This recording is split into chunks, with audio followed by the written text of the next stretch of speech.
give a lot of credit for Dayton coming out and shooting the ball exceptionally well to start the game. And, anytime you get blitzed 15-0 on maybe 8 shots over the first 3 minutes and you have 7 wide open or 7 open looks off of pretty good action and they make their shots and they're 6 for 8 and you're 0 for 7, makes for a long night of catch-up. And that's certainly what we did, is tried to play catch-up throughout the entire game. And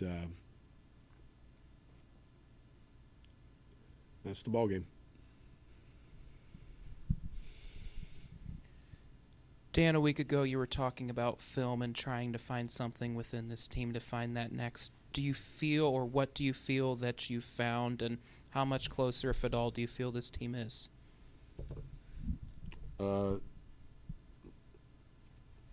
I've found that our rate of turning it over in this game was much lower. Instead of turning it over 20, 21 times, we only turned it over 13 and we had 10 assists. That's a positive. We still had multiple times when we literally dribbled it off our foot or threw it to the other team. And you cannot have those. Those are really, really bad turnovers. And we shot really well from the free throw line, but we shot poorly from the field. We shot poorly from the three-point line. We got dominated on the boards, which really has only happened maybe one other time this year. And Dayton was clearly the better team today. To talk about the film, we're watching an hour of film a day. I've watched positive clips and put highlights together to try to give them positive. With the last game, we showed every turnover and how we could correct that without being a ranting, raving lunatic. And I haven't. I've not lost my cool with them. I've remained positive through all of this. I'm trying to teach them and have them learn. And I think that they are giving an honest effort with trying in practice. It is not translated into games, and it's my responsibility to find out why. Our identity is gone in a sense. We went from being the team that was going to press you on every make and every miss to having a team that, we have some injuries, and there was a player or two that played tonight on some we didn't know if they were going to play, and they played, and they played extensive minutes, 2 of them. They didn't practice yesterday, and they played a lot of minutes and were important to what we did. We're banged up. So I don't know if we could press the way we want to for 40 minutes, but, we really lack identity. That falls to me. That's not the kid. That's me. I've got to find what can be our identity and really hammer that home over this next week and over the course of the bye week so that we can hopefully get hot when we get into February. I can't tell you how much film we've watched. I've watched more film, and this team has watched more film, and my assistant coaches have watched more film. And we've pointed out corrections more than any team I've ever coached here in 19 years. You got to be able to make some shots. And you got to be able to not turn it over. And we did a better job of not turning it over tonight. A lot of our shots were good shots.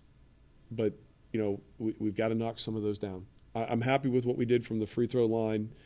I felt like, for the most part, the kids didn't quit. Maya gave some really good minutes to us today, and so did Dunya. You mentioned that rough start, but really came out with a fiery attitude the team did in the second half. What was said to them to kind of get them motivated to get back in the game? We very simply said, we cut into the lead in the second quarter a little bit. What we said was, let's cut it by 6 at the media mark. Let's get it down to 6 at the media mark of the third quarter. At that point, it's 9. And then let's cut it to another 6 when we get down to the end of the third quarter. And at the media timeout at third quarter, we had cut it 6 points and felt pretty good about things. The third quarter was good in the sense that we scored 28 points. That's probably one of our best quarters in a long, long, long time. But you have to give Dayton credit. They made 9 threes, but it felt like they made 15, 18 threes. They're a team that typically makes 5 a game, and for some reason they have our number in the 2 games we've played them where they've made a lot of threes. And more importantly, they had very good ball movement, so that talks and speaks to us not having pressure on the ball to disrupt passes, and that'll be something that we'll look at in film to figure out. When things aren't necessarily going the best, Dan, rotations, combinations, hot hands, does all of that go out the window? Is it just in real time you're making gut decisions, and how do you go about something like that? I think you know that answer, Zach. You kind of answered your own question. How can I stay the course when we've lost how many games in a row and people don't execute their assignments? And so, Dunya got an opportunity today, and, Dunya came through with 7 points and 4 rebounds in 19 minutes. Was she perfect? No. But did she play well for us? Yes. Did Maya play well for us with, 5 rebounds, 3 of them being offensive, and 6 points and playing good defense? Yeah, Maya played really, really well. You're doing anything and everything you can for your team to find a way to build confidence, and hopefully that confidence leads to some make shots, completed assignments defensively that are successful, that then leads to a win. And we're not there yet. We got blitzed early, and when you take away the first 3 minutes of the game, it's a 1-point game. But that's it is what that's I don't care about moral victories. We can also talk about other stats and cherry pick other stats that don't look as favorable. We're doing everything we can with trying different lineups, different people, and we're trying to find people to have some little bit of success, like I had mentioned. That's it. Okay. Hey, thank you for supporting women's basketball.